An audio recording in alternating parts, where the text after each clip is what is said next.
Let's Mike News at 5। Congress नेता राहुल गांधी कल कोटा में छात्रों से नीट पेपर लीक और युवाओं से जुड़े मुद्दों पर संवाद करेंगे। ये कांग्रेस के देशव्यापी छात्र अभियान का हिस्सा है। कोटा में राहुल गांधी के दौरे से पहले राजस्थान की राजनीति में बड़ा सियासी बवाल खड़ा हो गया है। पूर्व मुख्यमंत्री अशोक गहलोत ने आरोप लगाया है कि लोकसभा स्पीकर ओम बिरला के कार्यालय से जुड़े लोग कोचिंग संस्थानों, पीजी और गेस्ट हाउस संचालकों पर दबाव बना रहे हैं ताकि छात्र राहुल गांधी के कार्यक्रम में शामिल न हो। जयपुर में मीडिया से बातचीत में उन्होंने आरोप लगाया कि राहुल गांधी के दौरे से पहले ऐसा माहौल बनाया जा रहा है मानो लोगों को कार्यक्रम में शामिल होने से रोका जा रहा हो। उन्होंने इसे लोकतांत्रिक मूल्यों के लिए चिंताजनक बताते हुए कहा कि डर का माहौल बनाना किसी भी संवैधानिक पद की गरिमा के अनुरूप नहीं है। स्पीकर साहब के एरिया में राहुल गांधी जी आ रहे हैं, उनको वेलकम करना चाहिए। जो उनके हाउस के जहां वो स्पीकर है उस हाउस का नेता प्रतिपक्ष आ रहा है तो स्वागत करने की बात तो कहीं गई। ऐसा मैसेज दे दिया ओम बिरला के खिलाफ है, कोई नहीं जाए वहां पर। उनको स्थिति स्पष्ट करनी चाहिए। ये नौबत क्यों बनी? किसके इशारे पे आप ये शुरुआत वहीं से हो रही है देश की। राहुल गांधी जी के अभियान की शुरुआत कोटा से राजस्थान से हो रही है। वो ट्रेन से आ रहे हैं और आप कह रहे हो कोचिंग संस्थाओं को उनको धमकी दे रहे हो कि आपके तो कई कमियां आपके इंस्टीट्यूशन में और नतीजे भुगतने को तैयार रहो। अगर ये स्थिति बनती है स्पीकर खुद के लोकसभा क्षेत्र में तो पूरे मुल्क में क्या संदेश जाएगा? डेमोक्रेसी है यहाँ पर। नीट री एग्जाम से पहले सरकार ने टेलीग्राम ऐप पर 22 जून तक रोक लगा दी है। ये कार्रवाई पेपर लीक और फर्जी दावों को रोकने के लिए की गई है।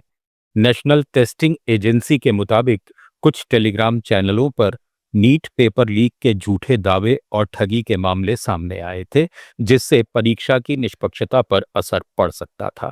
साथ ही सरकार ने कहा है कि परीक्षा के बाद भी 30 जून तक मैसेज एडिट फीचर सीमित रहेगा ताकि किसी तरह की छेड़छाड़ न हो सके। परीक्षा 21 जून को होगी। कर्नाटक के गृह मंत्री प्रियंक खड़गे ने आरएसएस और उसके प्रमुख मोहन भागवत को लेकर कई सवाल उठाए हैं। दिल्ली में प्रेस कॉन्फ्रेंस के दौरान खड़गे ने कहा कि अगर संघ खुले तौर पर काम कर रहा है तो ये भी स्पष्ट होना चाहिए कि संघ क्या है, इसके पीछे कौन लोग हैं और इसकी फंडिंग कहां से आती है। उनका आरएसएस से जुड़ा सवाल नया नहीं है, लेकिन अब गृह मंत्री बनने के बाद वो इसे आधिकारिक तौर पर पूछ रहे हैं। खड़गे ने बताया कि उन्होंने 13 जून को मोहन भागवत को पत्र लिखा था, जिसे 15 जून को जारी कर भेजा गया। इसके साथ ही उन्होंने मोहन भागवत को दी जाने वाली सुरक्षा व्यवस्था पर भी सवाल उठाए। देश में आमतौर पर ऐसी सुरक्षा गृह मंत्री, विदेश मंत्री और रक्षा मंत्री को दी जाती है। उन्होंने पूछा कि मोहन भागवत को सुरक्षा कौन देता है, इसका खर्च किसके पैसे से चलता है और आखिर उनके खिलाफ खतरे का स्तर क्या है। नहीं, मेरा उनका नाता पुराना है। आज अभी होम मिनिस्टर बना हो ना, एक हफ्ते पहले जो पहले पूछ रहा था तो अभी ऑफिशियली पूछ रहा है। मगर सर जिस तरीके से जवाब दिया कि He has not, no, kindly, no, 1 second, sir, 1 second. Mr. Mohan Bhagwat has not replied to this letter. उनका जो उत्तर था त्रिशूर में था जून 13 को, और मेरा letter of course it is on 13 June but released yesterday, dispatched yesterday on June 15। There argument is Hindu 1960 में हमने ये दे दिया है भारत शो नहीं अपना जो उनका पार्टी आरएसएस का कॉन्स्टिट्यूशन है वो सबमिटेड है भारत सरकार के साथ। 100 साल से वो काम कर रहे हैं और उनको कोई गवर्नमेंट से नहीं वही मिलता, इसलिए उन्हें अच्छा भाई गवर्नमेंट से साथ कोई नाता नहीं है उनका ना, गवर्नमेंट से कुछ डोनेशन लेते हैं। सिक्योरिटी किसका लेते हैं? Advance security liaison, correct. ASL बताते हैं सिक्योरिटी का, वो किनको देते हैं हिंदुस्तान में? गृह मंत्री को, minister of external affairs, defence minister. Mohan Bhagwat ji को कौन देता है? और वो किसके पैसे से देते हैं?